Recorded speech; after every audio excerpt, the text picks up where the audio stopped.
Hello, everyone, and welcome to the Ag Innovation News Podcast, presented by the Agricultural Utilization Research Institute of Minnesota. I'm Dan Scogan, your host for the Ag Innovation News Podcast.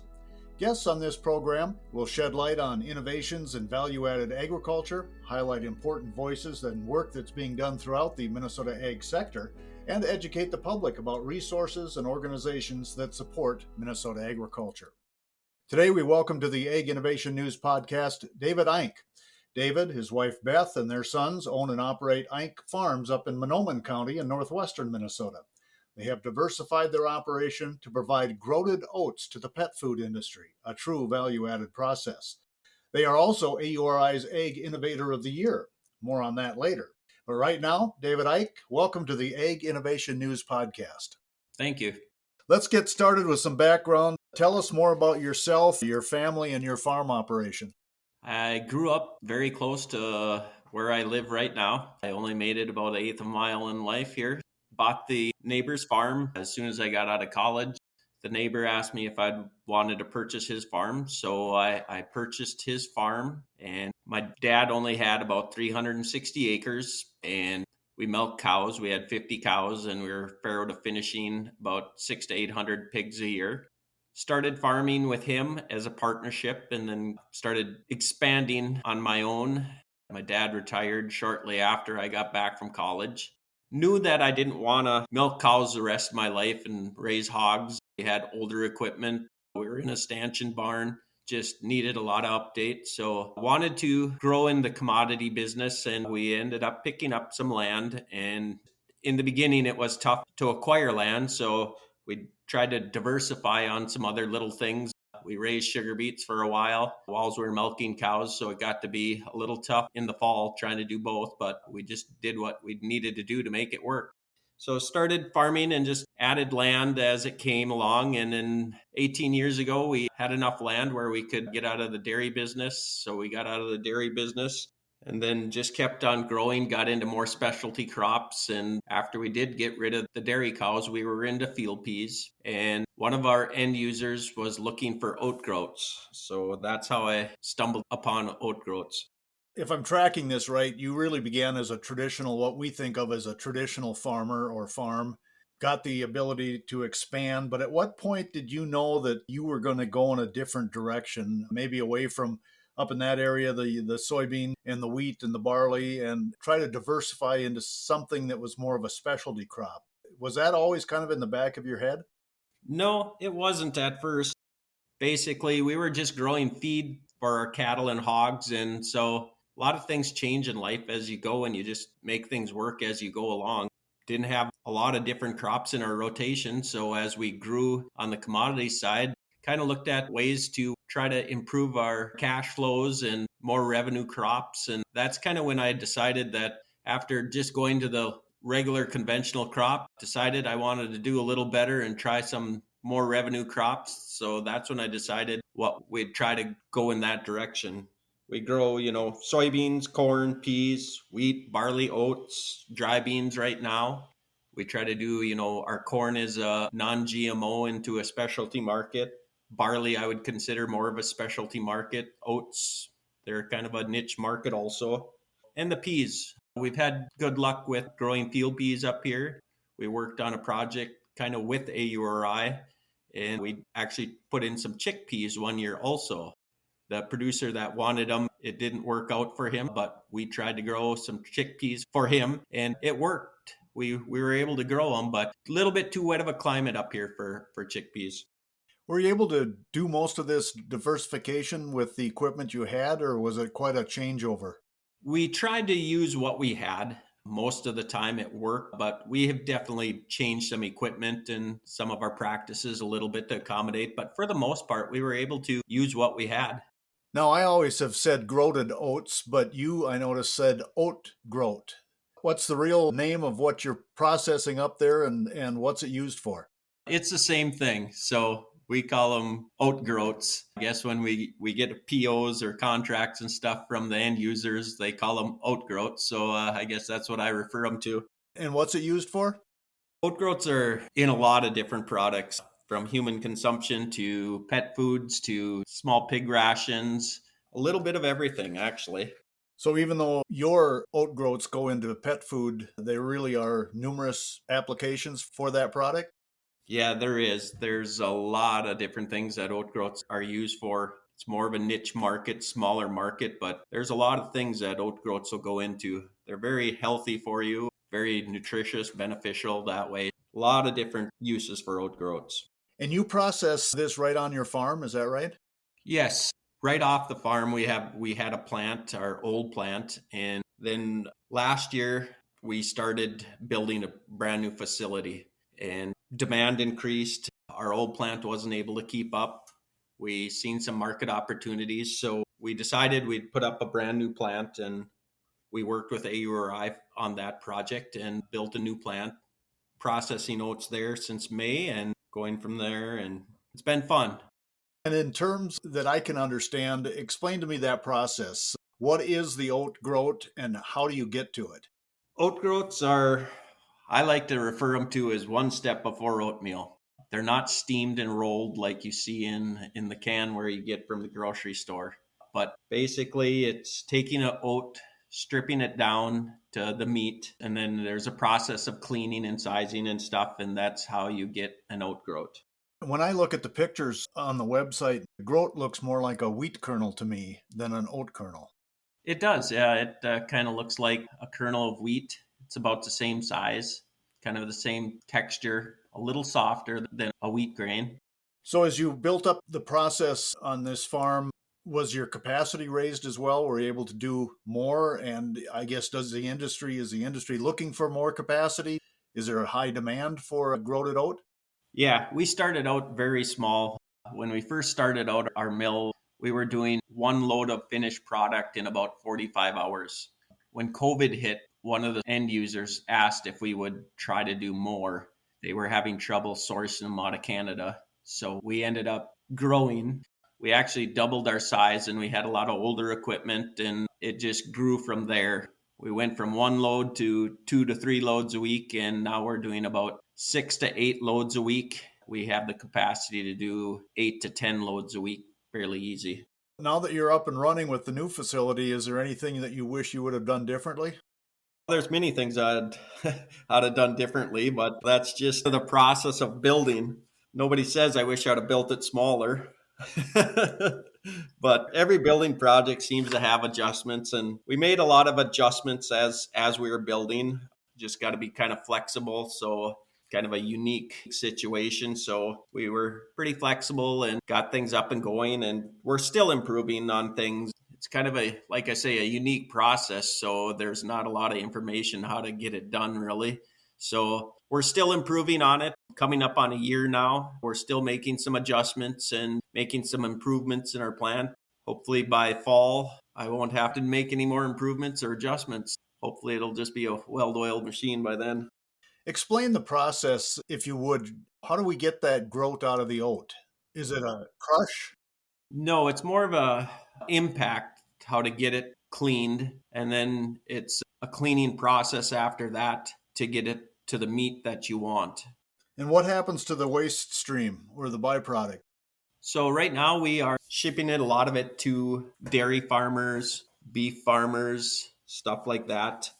We're working with another gentleman that's doing some biochar and pelleting. He's making an organic fertilizer, and he's kind of in his beginning process of that. He's made some commitments to us so that he would like to get 100% of our production and stuff if he gets his up and running. So it's basically a little bit of a feedstock for the guys, and most of it is like a fiber product. A lot of the guys like it because instead of having to grind their straw, they don't have to go through that process with our byproduct. And to fill commitments to the pet food industry that you're dealing with, how many bushels a year do you need of oats? This year, we are doing about 650,000 bushels of oats a year. We've been growing every year, it seems like, and looking for more markets every day, basically. We're hoping to expand. Like I say, I'd like to be able to process 1 million bushels a year. Are you able to raise that yourself or are you contracting with growers? We are contracting with other growers. We've been contracting with other guys for a couple, 3 years now. We do some forward contracting with guys and just cash markets throughout the year also. So we end up using a lot of different people, a lot of different growers. And that's kind of where we're at right now. And this time of the year is we are contracting right now and working with a lot of oat growers in northern Minnesota, central Minnesota here. We try to stay within the state of Minnesota to source all of our oats. We appreciate all the guys that deliver into us and help us grow this business ourselves. I want to talk a little bit more about your operation and how quickly it changed and how quickly you were able to make that transition. And then also talk a little bit about the Ag Innovator of the Year award that you received. But I want to remind our listeners that you're listening to the Ag Innovation News podcast. And today we're talking with Dave Eiynck. Dave, his wife Beth, and their sons own and operate the Eiynck Farms in Mahnomen County in northwestern Minnesota. And today we've been talking mostly about their operation and the fact that they have oat groat that they produce right on the farm, and they raise the oats, buy the oats, and then process it for the pet food industry. Just an example of some real value added process there. Dave, let's go back to the pet food industry just for a second. Are they looking for more suppliers, or are you able to give the ones that you're dealing with all they need? We're able to supply everything that they need. We are still looking outside the box here to see if we can find some more markets. We'd like to run our plant at full capacity, so we are trying to establish more end user markets. Has this operation opened up an opportunity for you to take on some additional employees?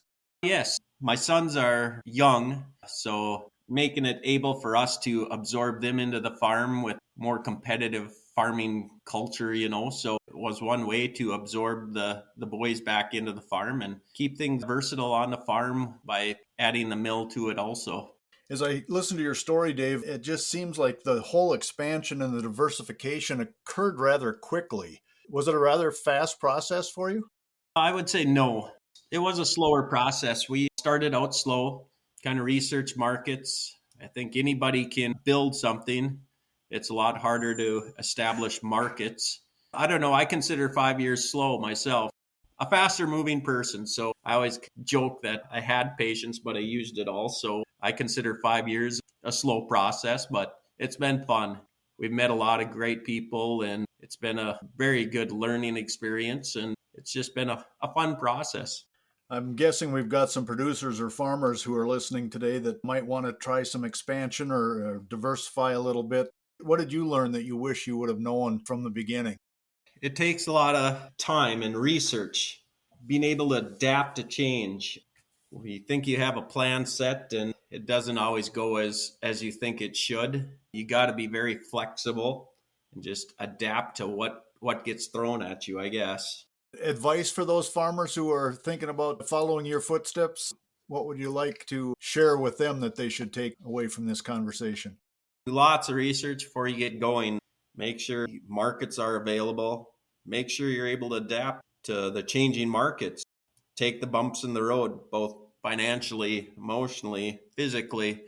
Some days are pretty challenging when you're trying to do something different that you don't have a lot of direction in or people to fall back on when you start something new.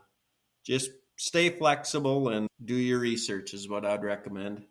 Well, as I mentioned a couple of times today, you, Beth, and your sons have been selected as the AURI Ag Innovators of the Year. I want to congratulate you on that award. How do you process that when AURI lets you know that you were the Ag Innovators? It was pretty humbling. It's a great honor.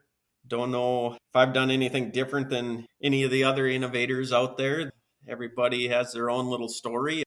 Like I said, it's humbling. I just think of myself as just an ordinary guy, and I like to try different things and work hard. So I think that's what gets you to where you are, where you want to be and where you're at. When you think about the Ag Innovator of the Year award and the things that AURI and its staff had to look at to make a decision and a selection, what kind of innovative things do you think they may have looked at your operation? Good question. I think the uniqueness of our operation, not many people that have done oat groats or anything in this kind of a process. So I think that's kind of what they looked at. And then Dave, when you look at your operation, what kind of an impact do you think your business is having on the Minnesota economy or the economy in northwestern Minnesota? It helps. A lot of guys are looking for a different crop. I mean, your traditional wheat, soybeans, corn. There's some production stuff that people are looking at, with cyst nematode, their tight rotations with soybeans is a problem. So I think people are looking at, and with the poor markets, like in the wheat market, people are looking at what else can I do? And barley markets are pretty full right now. So that's one of the things I've heard over the winter. Never raised oats before. What kind of a crop are they? And my response to them, they're a viable crop. We haven't raised oats. We've only raised them for about 4 years, and they kind of got a stigma of that's just a poverty crop. And I know I've made a comment to my wife in the past that she asked me the first year we started growing oats, she said, well, why don't we grow oats? And that was probably my response to her is can't afford to raise them. Since then, we started raising them. And now my comment to her is, man, we should have been doing this 15 years ago. We can make more money raising oats than a lot of these other crops. A good viable crop, and they're easy to grow. They're early. You can get them off early and get your field work done if you have a tiling project, something like that. And like I say, they're a viable crop. How did you find out about AURI and what role did AURI play in helping you create this business opportunity? So I've been working with AURI for many years. When we first started into the field peas, I started working with them and got some direction from them over that, and it's kind of grown from there. And they've helped us build this process with the oat growths and helped us with a lot of the building of our oat plant this past year. AURI helps connect producers with people within the industry and the industry market. That's a pretty important thing. Well, you don't have to give away any secrets on this podcast, Dave, but innovators typically innovate, and you can't help it, but you kind of keep moving in that direction. Is there anything that we can expect in the near future from Eiynck Farm? Anything that you're working on that we should be looking for? Oh, I'm always looking for new opportunities. It's just the type of person I am. Makes life fun, exciting. There is some new technologies out there that they're looking at making plastics out of some of our byproducts. We talked to a university out of North Carolina this past winter, and it's in the opening phases of it, but we're looking at where they could change the straw into plastics. So I think that's pretty exciting. Something that we'll keep in the back of our mind and watch and see if something could develop out of that. But yeah, it's exciting. New innovations are always exciting to me. So if we can make them economical, it's fun to do them. How about the future for the farm and for the company, Dave? What do you see in the next 5 to 10 years? Well, now that I have an 18-year-old son that started farming with us, and I have a 21-year-old son that has come back to the farm, and he is starting to farm and help at the mill and stuff too. So it's kind of exciting to get the boys back into the farm. My dad is 85 years old, and he still likes to help and be out with us. So it's kind of fun to have all the generations together. So hopefully we can just keep on growing and expanding our oat growth markets and being able to buy more oats from local producers. We go all the way to the Canadian border with buying oats. We have a lot of producers up that way too. Trying to look at transferring and letting the boys take over some of the responsibilities and duties of the farm and in the mill. And it's fun to watch them grow. I just got to ask, do they seem entrepreneurial like you? Do they seem interested in finding new and better ways? I think so. I think they're pretty aggressive also. So it's fun to watch them grow and work together and get things done. We've always had fun. I've always said you got to have fun doing what you want to do. And, even in harvest, as hectic as it gets some days, it's always fun that you can work and have fun together and make it fun. So it's exciting to see them come back and want to do what they grew up their whole life doing. Well, David, you've got a great story to tell, I think, and I appreciate you sharing it with us. And I'll give you the final word. Anything you want to leave our listeners on the podcast with today? I always had a quote and still think it holds a lot of truth. And when a guy gets a door slammed in his face when he doesn't get what he thought he should do or whatever, I always say the harder you work, the luckier you get. There you go. We've been visiting with Dave Eiynck, the owner and operator of Eiynck Farms in Mahnomen County in northwestern Minnesota. I want to thank him for joining us today, and I want to thank you for joining us on the Ag Innovation News Podcast, presented by the Agricultural Utilization Research Institute of Minnesota. I want to thank my podcast crew of one, Lisa Martinez, AURI Communications Manager, and the editor of this production. To learn more about AURI, you can visit auri.org.